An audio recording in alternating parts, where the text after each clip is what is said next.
pessoal! Hoje estamos começando mais um vídeo com um tema muito especial. O que é ansiedade? E aí, me conta aqui nos comentários se você sabe o que é ansiedade, se você está passando por isso ou se você conhece alguém que está passando ou já venceu a ansiedade. E eu queria começar explicando para vocês o que é a ansiedade. A ansiedade ela é marcada por duas coisas principais: preocupação excessiva e medo. Ou então pode ser um ou outro, mas na maioria dos casos, os pacientes vêm com os dois associados: medo e preocupação excessiva. E o que é interessante a gente falar sobre a ansiedade? Esse medo, por vezes, ele vai desencadear na pessoa fobia. E a preocupação excessiva, ela vai acontecer em diversas áreas da vida da pessoa. Então, isso, quando começa a trazer um prejuízo, prejudicar a vida da pessoa em diversas áreas da vida, relacionamento, trabalho, escola, faculdade, em várias áreas, quando traz um prejuízo para a pessoa, merece sim ser tratada e levada em consideração. Mas tá, Thaís, será que toda ansiedade é ruim? A gente precisa primeiro conhecer a origem dessa ansiedade. Bom, vamos falar um pouquinho sobre o medo.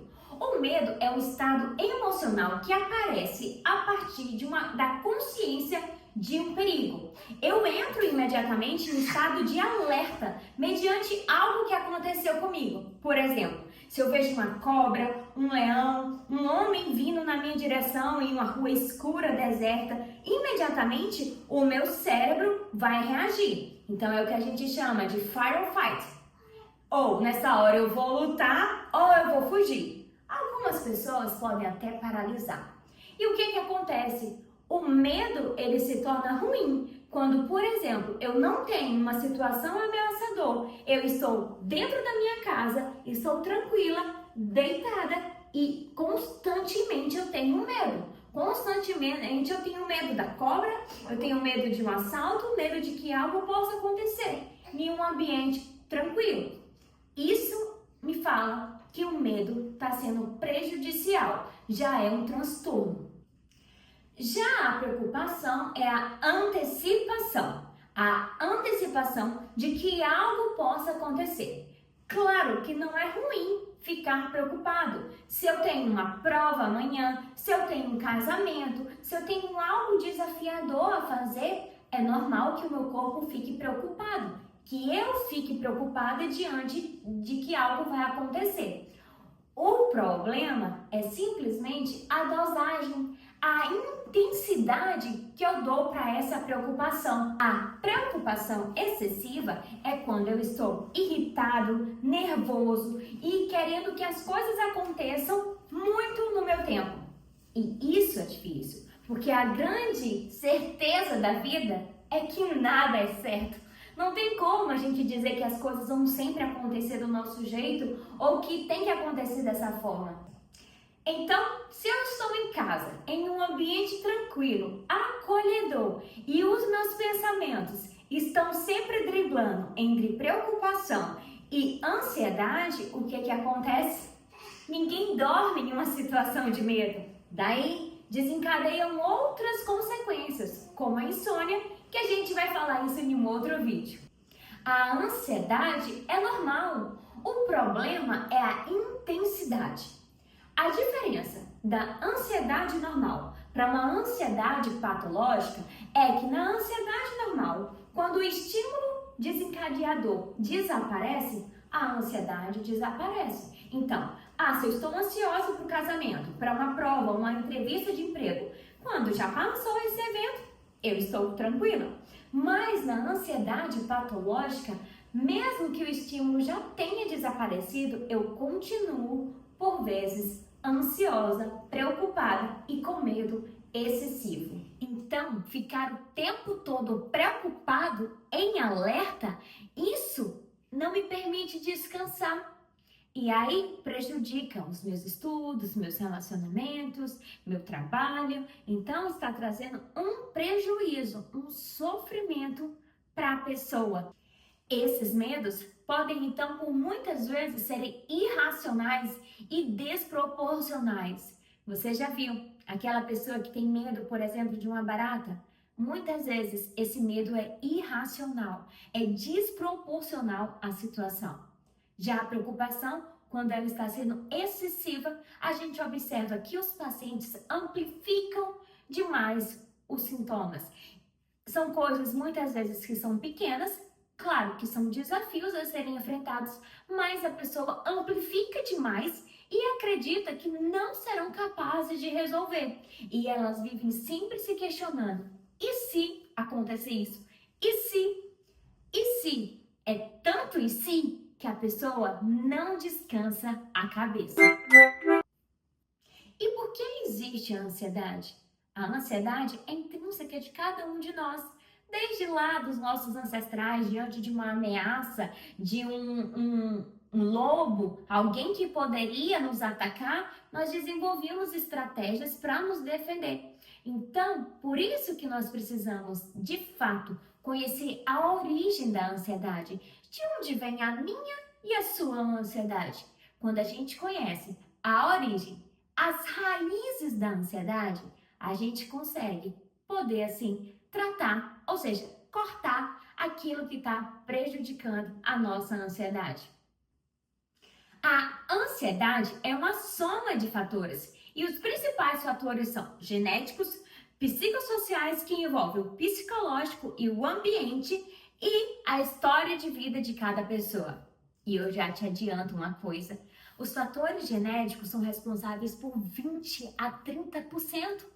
Ou seja, os fatores ambientais interferem muito mais na ansiedade do que os fatores genéticos. O papel do ambiente é então mais marcante e mais intenso que a carga genética.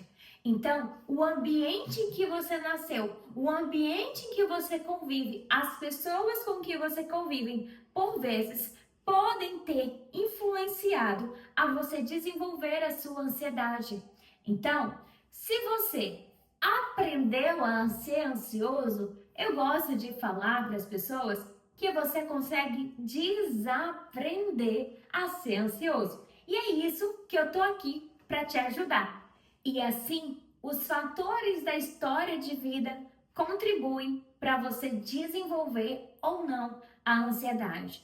Por exemplo, pais que super protegeram as crianças. Então, você que é pai ou mãe, fique de olho. Que super protegeram a criança e não deram para elas cargas, incentivaram elas a reagirem diante das emoções, causando nelas resiliência mediante todos os desafios que elas enfrentam ao longo da vida. E se a gente não possibilita isso aos nossos filhos, o que é que acontece? Nós estamos gerando crianças que têm uma fragilidade nas emoções. Elas estão sempre preocupadas, receosas, com medo de que vão receber bronca ou vão receber algum castigo. Então, elas começam a desenvolver ansiedade. Por outro lado, ambientes de abandono, crianças que foram abandonadas, que tiveram rejeição de um dos pais, mostram sinais de ansiedade e preocupação, irritabilidade em várias áreas da vida.